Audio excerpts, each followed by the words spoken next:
जम्मू काश्मीर, राजस्थान, गुजरात आणि पंजाब नंतर आता मुंबईतही ड्रोन दिसल्याची माहिती आहे।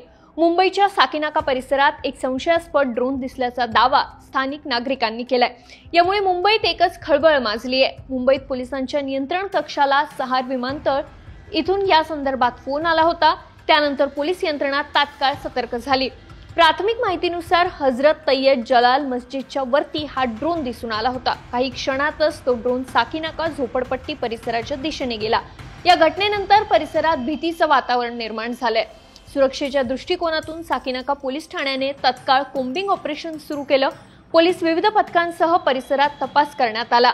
या प्रकरणी साकीनाका पोलीस आणि CISF यांनी हरी मस्जिद परिसर जरीमरी येथे पहाटे 5 वाजताच्या दरम्यान कोम्बिंग ऑपरेशन केलं आहे। मात्र यात असं ड्रोन वगैरे काहीही आढळून आलं नाही।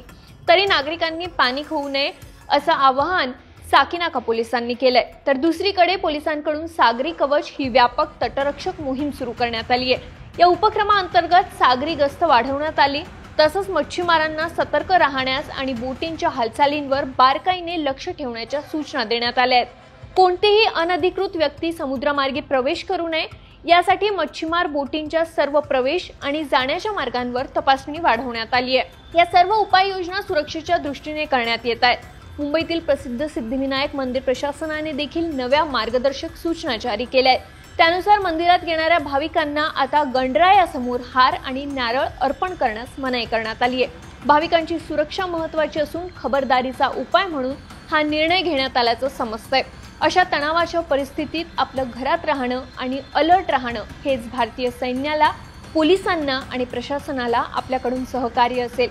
या संदर्भातल्या प्रत्येक अपडेट्स आम्ही तुमच्यापर्यंत पोहोचवत राहू। त्यासाठी सरकारनामाला नक्की सबस्क्राईब करा।